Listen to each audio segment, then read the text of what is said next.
Faut-il encore investir en société civile immobilière en 2026? Excellente question et la réponse est ça dépend, comme d'habitude. Je suis Dimitri Boujard, l'avocat investisseur. Je suis avocat inscrit au barreau de Paris depuis 1995 et investisseur immobilier depuis plus de 25 ans. Et j'ai moi-même investi en société civile immobilière, ce qui suppose un certain nombre de formalités. C'est pas toujours le plus fun, l'administratif, mais il faut le faire. Alors, pourquoi se poser la question? Parce que la SCI est à la mode, elle s'est largement popularisée depuis maintenant une bonne dizaine d'années et je crée beaucoup de SCI pour mes clients.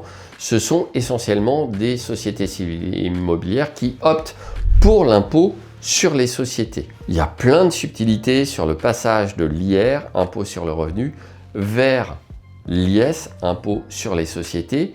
Et vous ne devez pas vous tromper sur le choix à opérer entre les deux régimes fiscaux. C'est la raison pour laquelle, un premier conseil pratique, je vous déconseille formellement de créer vous-même votre SCI via un outil en ligne. Je vous donne encore une fois un retour de terrain, puisque c'est ça qui nous importe. Un de mes clients vient de m'appeler il y a quelques jours en me disant, voilà, on avait fait un entretien de stratégie, vous m'aviez conseillé de créer une SCI, je voulais une société civile immobilière pour acheter une résidence secondaire que j'allais également louer en location meublée courte durée.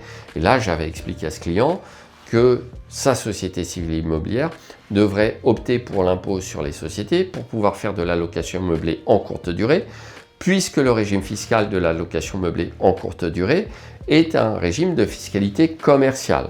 Quand bien même, je le répète encore une fois, a priori, la location meublée en courte durée n'est pas une activité commerciale, sauf activité de para-hôtellerie. Si vous découvrez cette vidéo, c'est pas la première fois que je le dis, mais je le répéterai autant de fois que nécessaire. Donc, on fait cet entretien, et puis là, le client me rappelle il y a quelques jours en me disant on avait fait ça, et puis bizarrement, je reçois un courrier des impôts qui me dit qu'ils veulent mon bilan parce que j'ai une date de clôture au 30 juin 2026. Bon, bizarre, et là je dis mais je ne me souviens plus, est-ce que c'est moi qui vous ai créé la SCI? Et là le client me dit non, je suis passé par un site en ligne. Je lui dis dans ce cas-là, c'est vous-même qui avez dû renseigner la date de clôture lorsque vous avez créé la société civile immobilière. Le client ne savait absolument plus pourquoi il y avait une date au 30 juin. Et il ne pensait même pas avoir lui-même renseigné la date. Donc je ne sais pas comment ça s'est passé. La création ne lui a pas coûté cher. Et franchement, s'il ne sait plus pourquoi il a mis une date au 30 juin, c'est embêtant pour lui. Surtout que maintenant, les impôts lui demandent le bilan. Donc, soit il y a eu un cafouillage, soit il y a eu une case pré-remplie pour une raison X ou Y, mais résultat des courses, comme il n'avait pas été conseillé sur la création à proprement parler de la SCI, il se retrouve lui-même tout seul face à ses propres choix, sans savoir qu'il a opéré le choix et sans se rappeler pourquoi il a opéré ce choix. Franchement, ça devient compliqué. Alors, fort heureusement, on peut rectifier un maximum d'erreurs. Mais ce n'est qu'un exemple parmi tant d'autres. Revenons à la question centrale, faut-il encore investir en SCI? Eh bien, les raisons en 2026 sont toujours les mêmes qui favorisent l'investissement en SCI. Volonté, par exemple, d'éviter une situation en indivision. Donc l'indivision, c'est cette situation inconfortable où tout le monde est propriétaire d'un bout du bien immobilier sans savoir exactement qui est propriétaire de quoi. D'accord? Pas terrible et nul n'est tenu de rester dans l'indivision. Deuxième raison de choisir la SCI, mise en place d'une véritable stratégie patrimoniale en optant par exemple pour l'impôt sur les sociétés pour contenir la fiscalité. Quand je dis contenir la fiscalité de l'impôt sur les sociétés est bien plus prévisible que la fiscalité personnelle de l'investisseur immobilier qui ne cesse de varier. Et évidemment, pour rester au courant de ces changements incessants, il vous suffit de rejoindre le droit d'investir, mon accompagnement hebdomadaire. Vous pourrez notamment une fois par mois me poser vos questions en direct. Vous pourrez bénéficier de toutes les ressources qui existent déjà. Et en cas d'urgence, une question, vous dégainez votre téléphone portable, vous allez dans le droit d'investir et vous posez votre question à mon IA personnel qui est élaboré à partir de mes propres ressources. Donc fini les hallucinations de mes meilleurs amis que sont Claude et ChatGPT. Pour rejoindre le droit d'investir, c'est très simple, vous cliquez sur le lien qui est sous la vidéo. Mis à part ces questions de fiscalité que j'évoquais à l'instant, on a aussi des questions de transmission.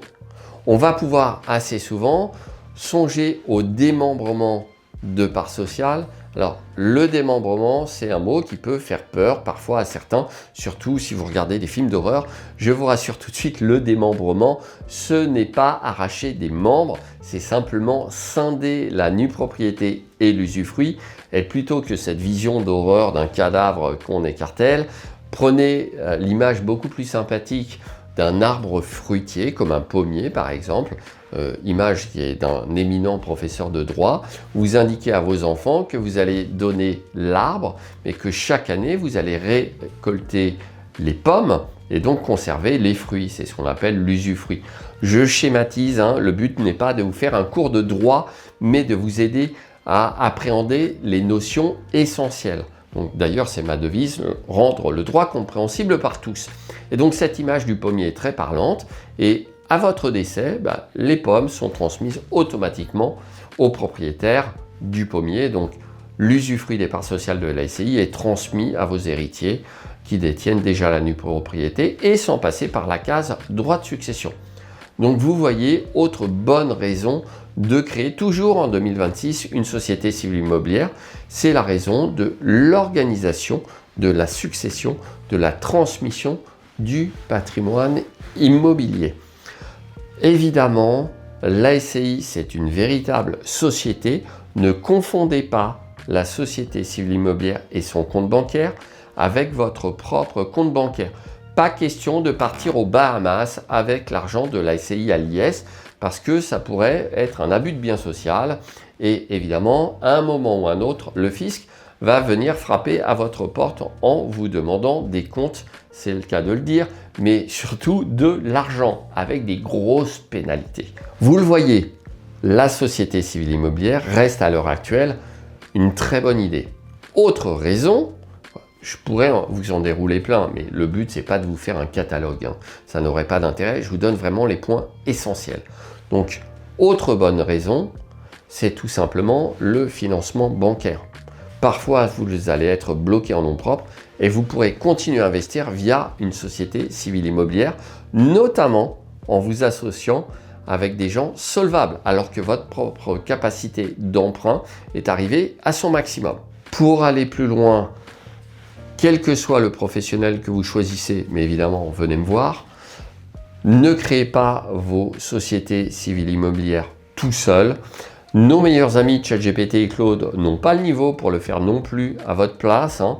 Ils continuent à utiliser des informations périmées sur Internet, à halluciner, à vous sortir des taux qui ne sont pas les bons.